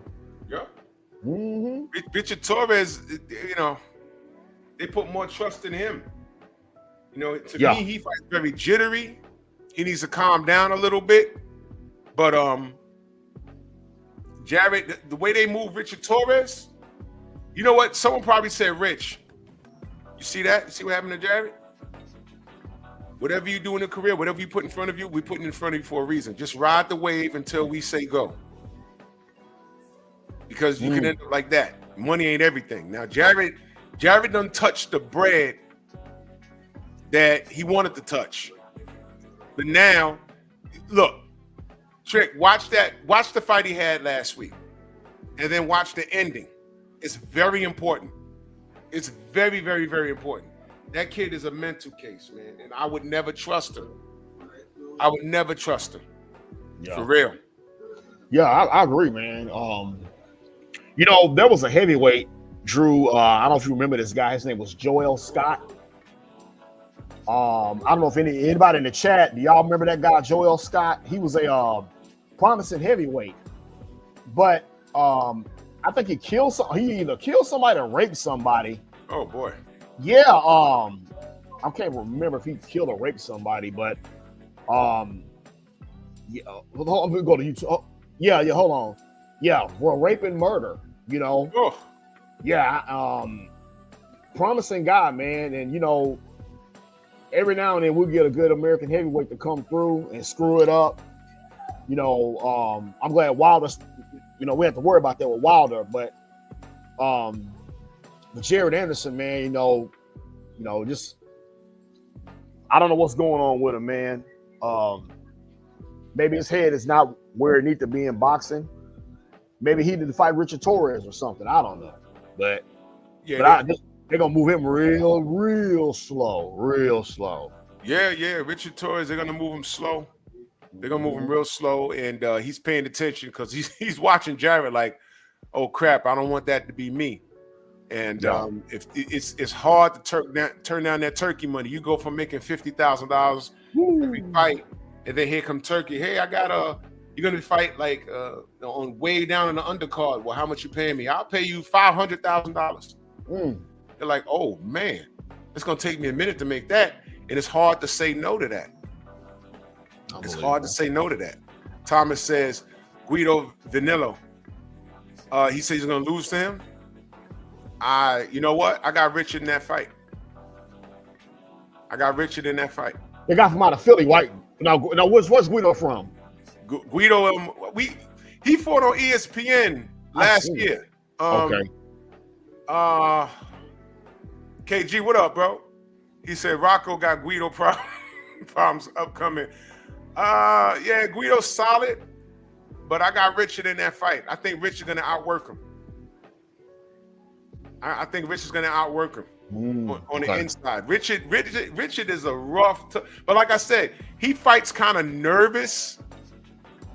Like you can see the jitters in him, but once he gets going, you can see when he gets in the pocket, there's a lot of adrenaline there. He needs to calm down. But I think to beat Guido, he's gonna have to get in the pocket. But yeah, Guido almost beat F.A. Jogba. Do you remember that fight? Yeah, that's the guy that fought F.A. Jogba. Yeah, I remember that fight. They fought on Fox, right? Yeah. From Fox. I remember that fight. I think Richard has the remedy for that.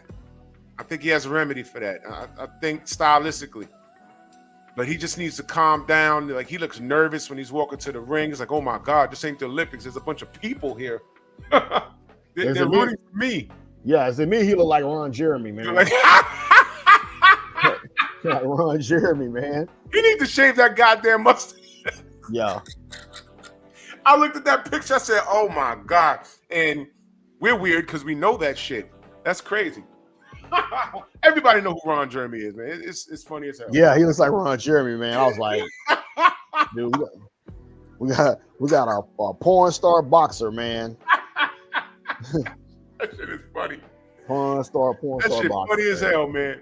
Yeah, But man. I think Rich is gonna listen to those matchmakers.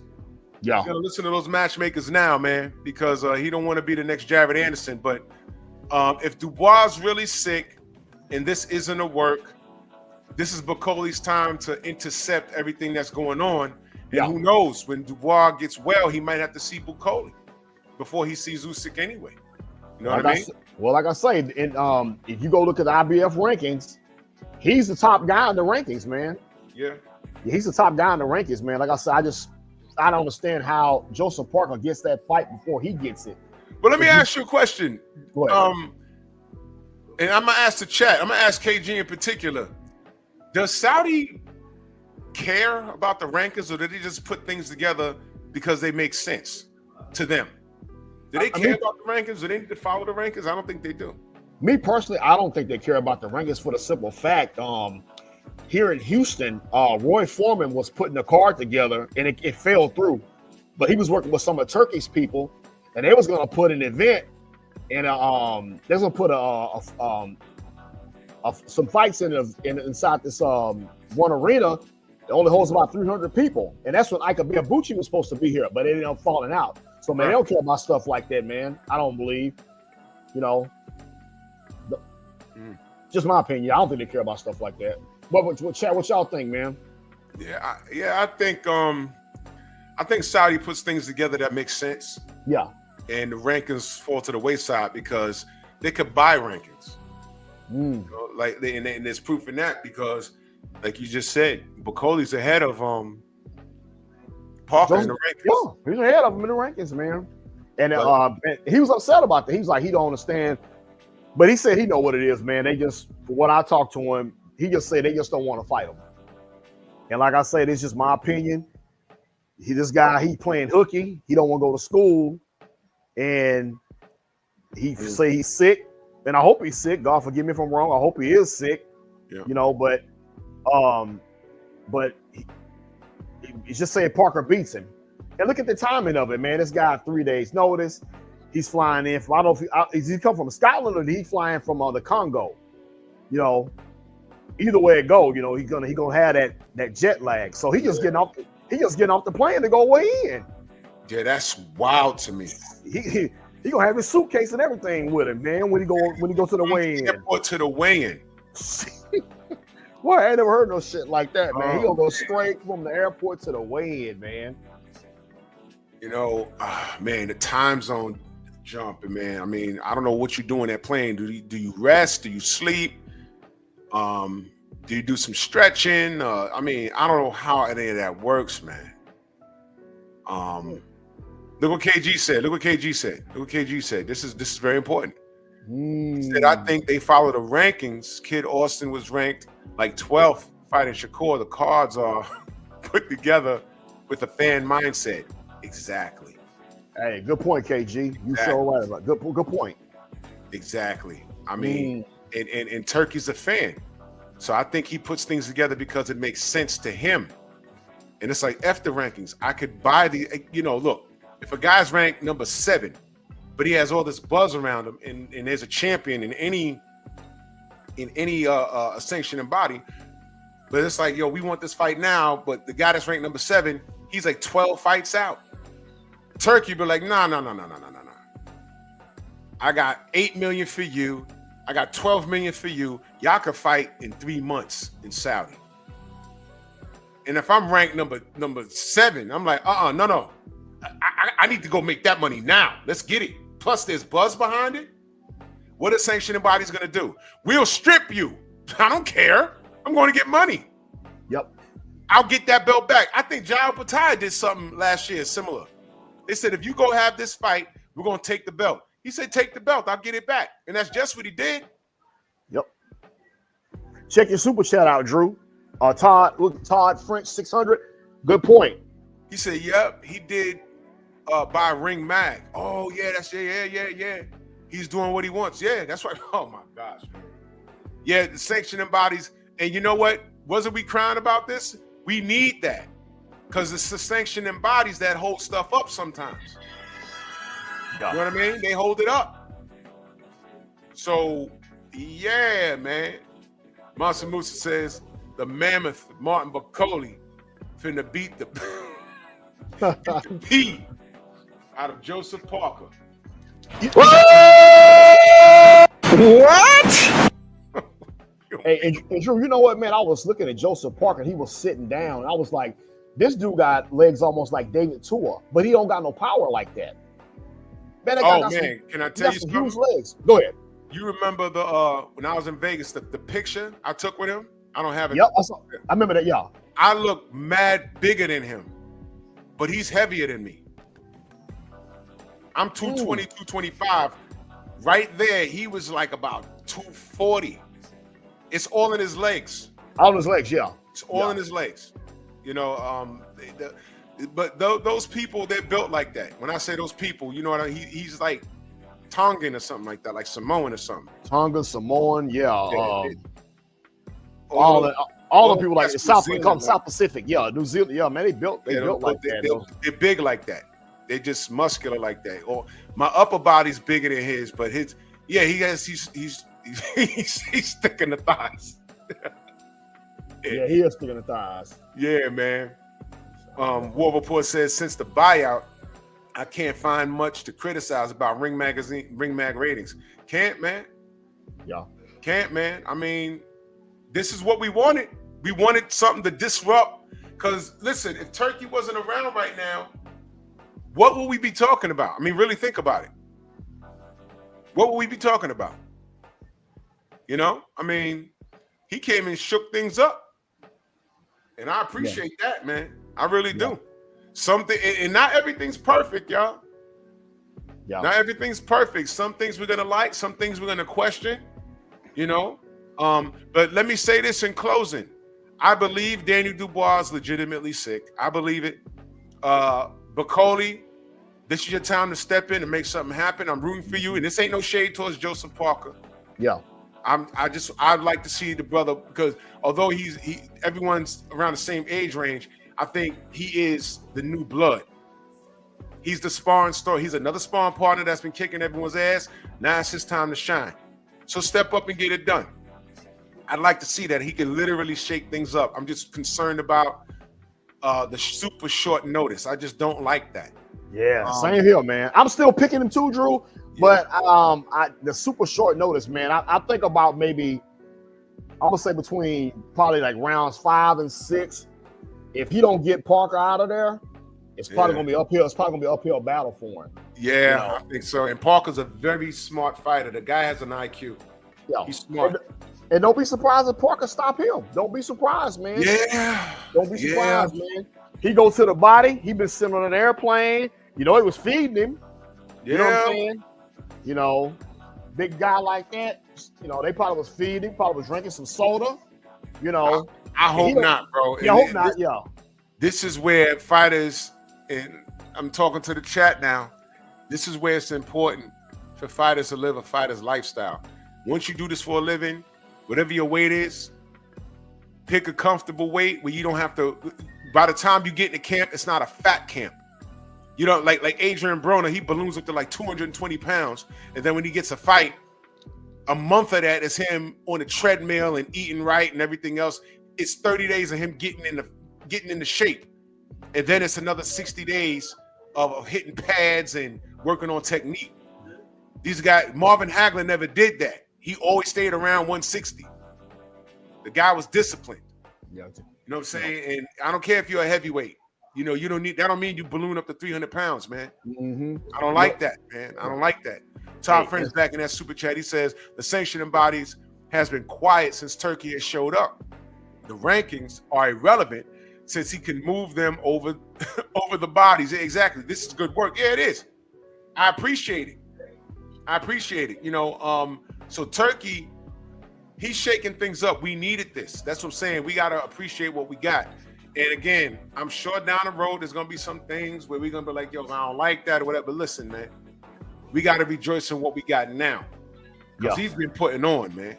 This is what we said we wanted. So I'm with it, man. I'm with it. And shout out to Bakole. I'm rooting for him because we need someone to shake things up. This is his opportunity. I'm just not comfortable with the circumstances, but he's a grown man. He makes his own decisions, and we'll see what happens. You know, Parker has a high IQ, and I firmly believe the longer the fight goes off, the better Joseph Parker's chances are. And this will be, and I need y'all to remember, he got to win against Wilder. He got to win against Zhang, was dropped twice in that fight, but won. And if he gets this win against Bakole, my God, mess around, he'll get the Usyk fight. You understand? Drew, I got a question for you in the chat. How about this one? What if Joseph Parker ended up getting sick?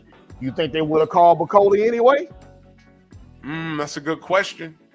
Like I say, he's ranked ahead of Joseph Parker. And that was, I think that would have been the right thing to do. That's my opinion, you know.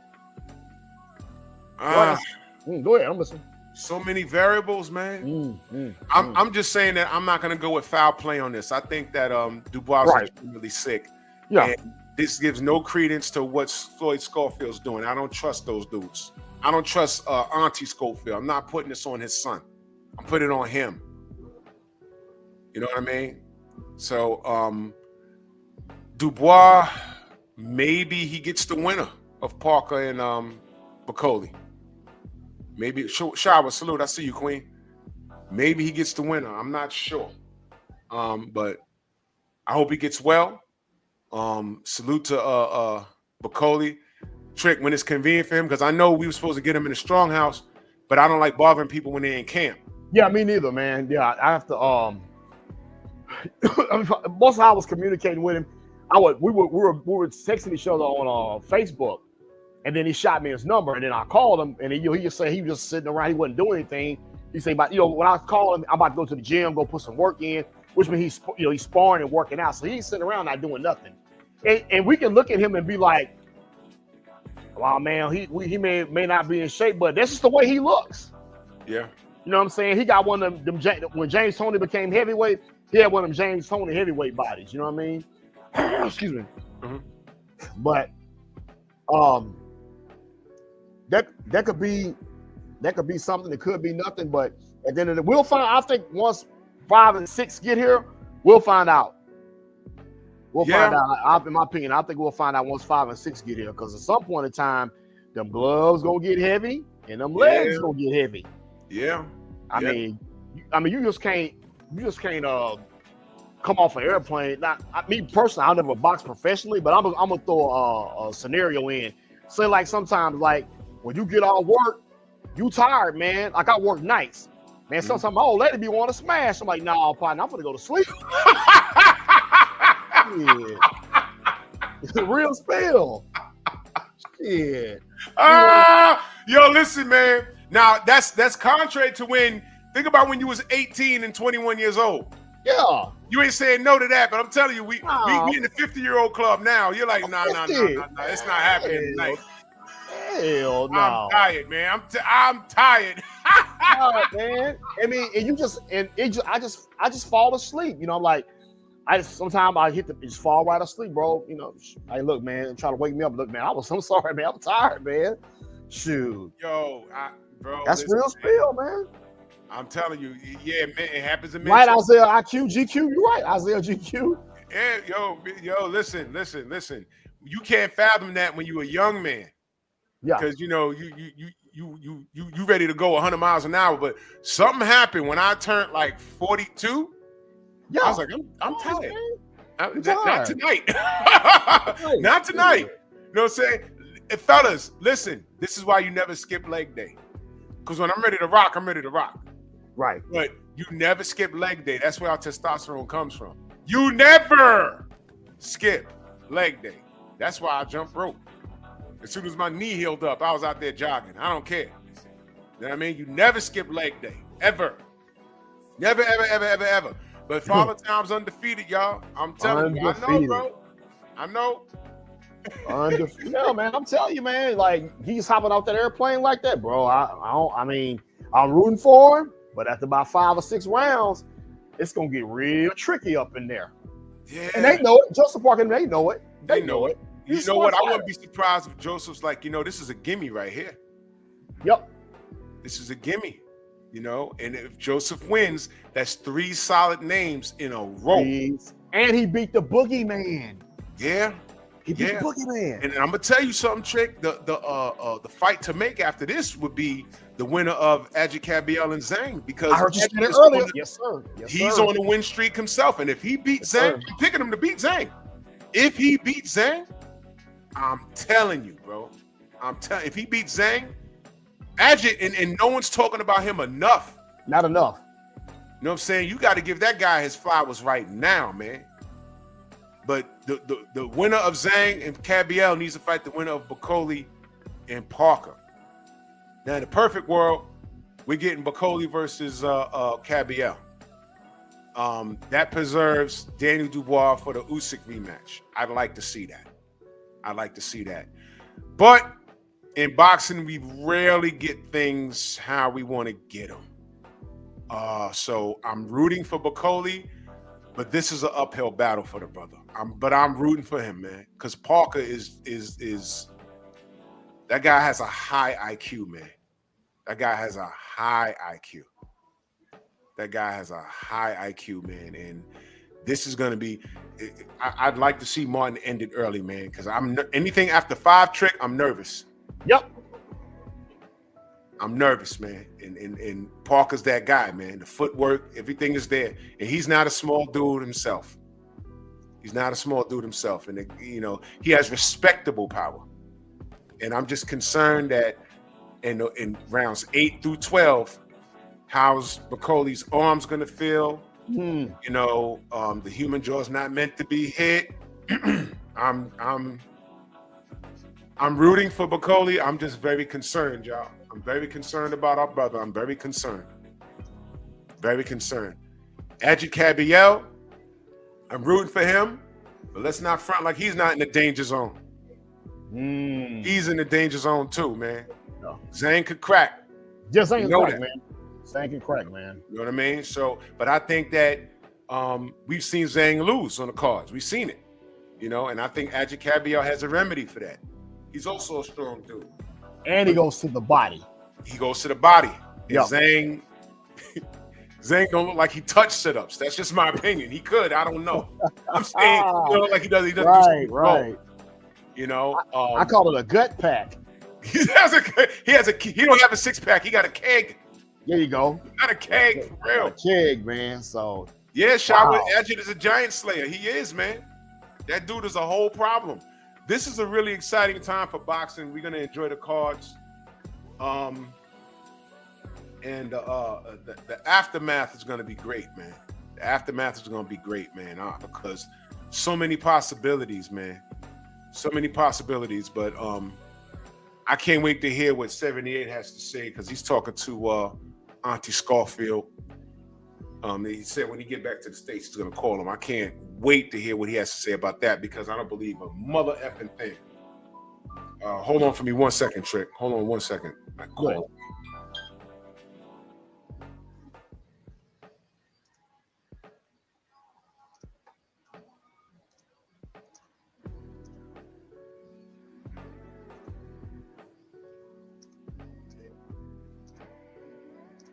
Yo, I gotta duck out of here, fam. Let them know they can find you. Trick Nolte. On Instagram, Trick_Nolte on Instagram. Hit me up on Facebook, Anthony Carter. That's my government name. Hey, Drew, man. I'm looking forward to tomorrow, but I'm definitely looking forward even to Sunday, man. I'm gonna get some guys together, man. We're gonna cook, bro. Oh, hell yeah, bro. I appreciate you, good brother. Yeah. Open invite anytime. You know that. Okay. All right. You got it, man. Yo, salute to y'all. I gotta run. Speak to everybody in the Venmo, the Zelda, Cash App, Super Chat. Bronx on deck, y'all. General's on. Let's head over there. Move! Why are you gay? Who says I'm gay? You are gay.